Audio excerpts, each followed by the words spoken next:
Hey, what's up, everybody? 2 months and a whole new haircut later, we are going to be listening to the other parts of bosses 1 and 3 from Canto 9. I'm aware that these have existed for a while, but I wanted to finish off the main line of songs and double back and get to these later. And the way I'm also going to be doing this is just starting right at the end of the original theme and going right into the new stuff so I can see what happens.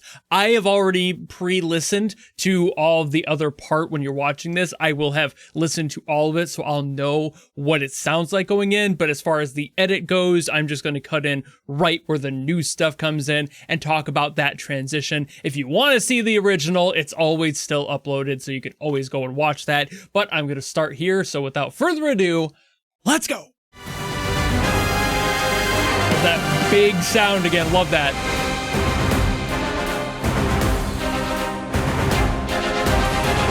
Oh! That was,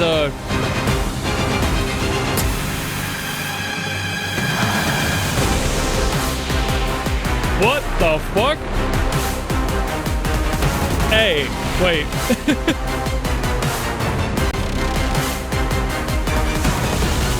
Why'd the beak get fire? What the hell? That's far more dramatic. And that's saying something.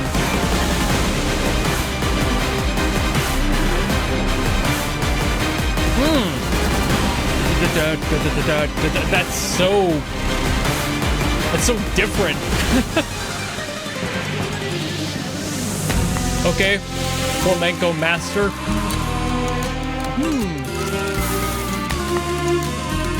With the whistle. What the fuck? Now it's a little bit more Spanish. Oh, that's right. This was the Italian one. That tracks.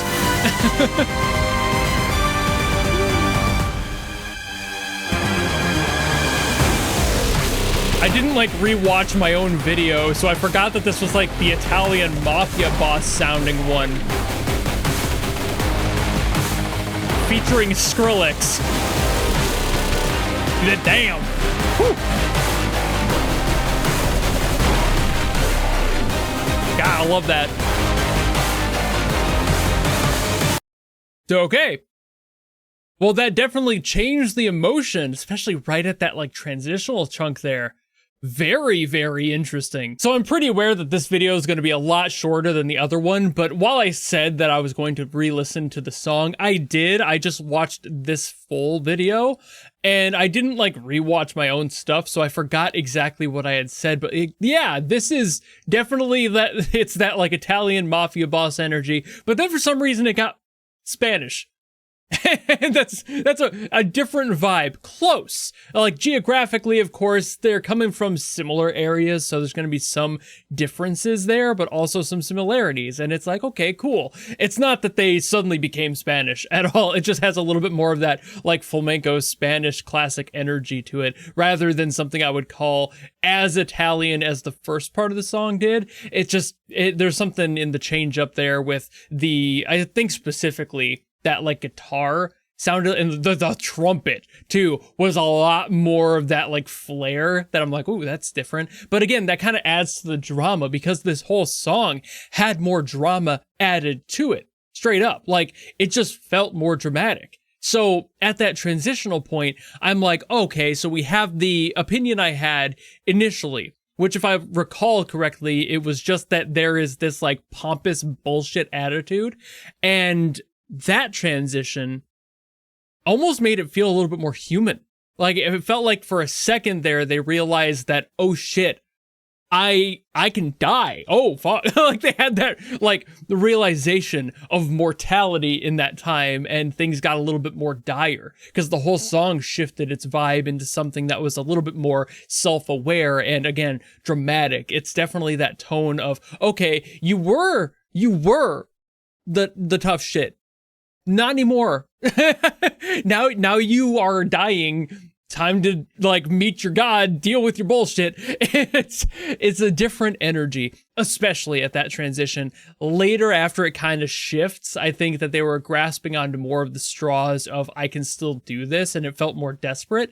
But especially at that transition, this is like, oh fuck, oh there's a sword going through my fucking torso.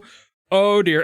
And it just, this is the weird shit that my brain comes up with to describe music when I'm not going into the like the music theory side, that's super technical side, because I've already talked about musically what this song has meant in the first part. And for this one, it adds a little bit of drama, but it doesn't change the core like motifs of the song. I think the newest thing that this song added was that like grindy dubsteppy sort of synth near the end, which I'm not entirely sure what that would signify. Maybe just like the cranking of that like final gear of their head turning, maybe something where it's like, oh shit, now there's like a wrenching to it almost. I'm not sure what exactly that would be referring to, because like contextually, I assume that this character is getting beaten. This is like the second part of a theme of a character you clearly have to beat. So I'm assuming that this is the moment of the fight where everything is getting worse for the person the song is representing. And at that, yeah, the end of the song would be a little bit more pained and more desperate, like I mentioned. So that's kind of all I got out of this one. I didn't expect there to be like this huge, like gigantic change in my opinions or thoughts about the songs from the first one to this, just because I know that they're going to be borrowing a lot from these.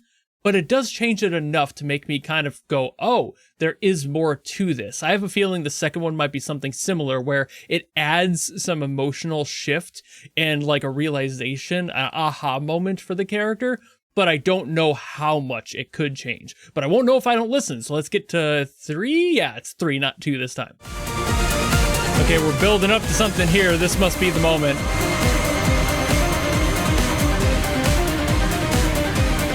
That feels frantic. Okay. Oh. Okay, somewhere in there is where the change happened.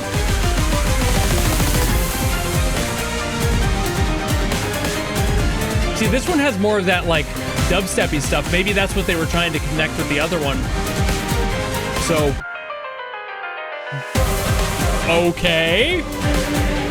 Drama queen.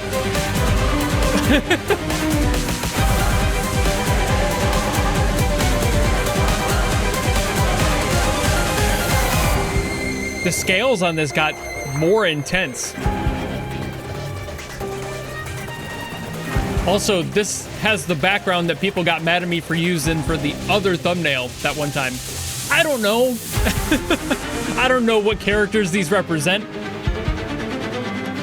It's kind of the point.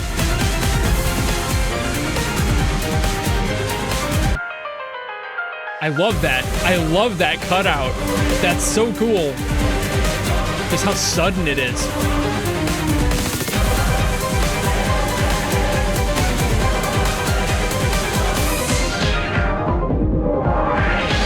Okay, sure, go ahead. Turn that phase. Here's the synth again. There's that same dubsteppy kind of synth. So they are connecting them with the dubstep synth. That's fucking cool. That's clever. I'll give them that. Okay, so kind of similar for this one. Not exactly the same thing. Definitely a different level of drama, clearly, but also it didn't have nearly as much the same pivotal moment in the song. They had that one chunk like near the middle, of course, where it suddenly shifted. I don't think that's the exact moment where things shifted. I think it was that frantic stuff right before it. But then it's like, okay, so things are still scaling up. There's still that like moment of, oh shit, for the character, I think. Because again, I'm assuming that this is supposed to represent that whole, oh fuck, oh shit kind of feeling for the character. But this one had some more interesting stuff going on with the composition and what they did with it, like those pauses. That's so fucking cool.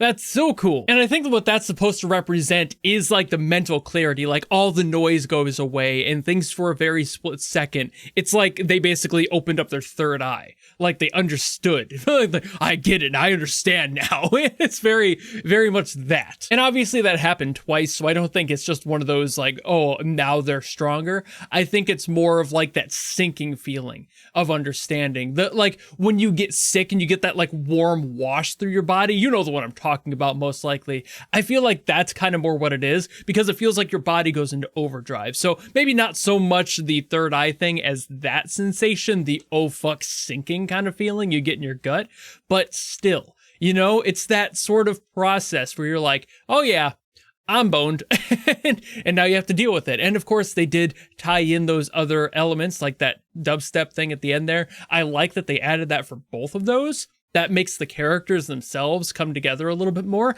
I didn't know what was going to happen with that. I thought it was just in there for texture in the first one, but clearly these two are far more connected as a result of that. So like, if I had heard these songs as is in their entirety at the start, that's something I would have definitely picked up on and gone, hey, these characters got to be more connected than I thought, because that's the sort of quality that I would pick out of a song. Like, okay, they're doing the same thing with that at the end. So therefore there's a similar through line and ending goal for them if they're utilizing the same motifs and qualities in the song. For this one, like I said, definitely still borrows more of that dramatic energy and raises the tension a little bit more, but it didn't hit quite as hard emotionally as the other one did. The other one felt more like it was them going, oh fuck, oh no, like they had that like moment of self-realization. But for this song, it felt more like their heart rate just got faster, and it didn't like change anything emotionally like in that first song. So now I'm like, okay, that's the difference. This character is probably a little bit more refined on their expectations of what's going on here, and they're kind of aware that this is going to happen no matter what. They were prepared for it to an extent, but then those moments in there where it cuts everything else out, all the noise, and it just leaves you with this filtered sort of like, oh shit quality. That's what I think they're representing with this character. That like sinking feeling is kind of this character's variant of the other one having that emotional shock that changed the overall vibe of the song for a little bit there. And really, like I said, I figured this was going to be a shorter video, and it definitely is going to be, maybe not by too long, but that's about all I've got to say in addition compared to what I had already talked about with the first parts. So if you want to hear my thoughts on those again will always be there. You can go watch those, come back to this one, compare notes, etc. But I think as a whole, my opinions on the characters kind of stay the same, except these moments, because they're the like pivotal point emotionally for them. It just adds that. It doesn't change my opinion of the characters themselves, just how they react to the fight in general, and what the end goal for both of them, given that they share some more aspects of the track, probably are. I'm actually surprised I got as accurate as I did the first time, not having these parts of the songs, because these add enough of that where I would have been like, oh, there's like almost a more human element to these parts, like the fact that you can feel their struggle and fear a little bit more in these second parts compared to the first. So maybe that would have changed my opinion of the character as a whole, instead of like, for example, seeing the first one kind of as just like an Italian mafia douche. I might have felt more of like a personal connection having heard the second part. So there is very high potential that I would have changed my thoughts had I heard these all at once the first time, but I still think at their core, these characters are still who I guessed in the first one, so I'm still pretty happy with what came out of those. But I do think that about wraps up my general opinion, so I will end it here. Thank you all so very much for watching. This finally and officially marks the end of Canto 9 music for me. So now I can officially go back to listening to Millie on this day for at least a little bit. I have like 2 songs from Millie that I have to get to, and I haven't yet, so I'm going to. So hopefully you're excited for those, but if you have something else you want me to get to, of course, drop it in the comments below, and I will do my best as always to get to those. But if you don't want to do any of that, you can of course just follow me and support me for more stuff coming in the future, and I will see all of you in the next video. Goodbye!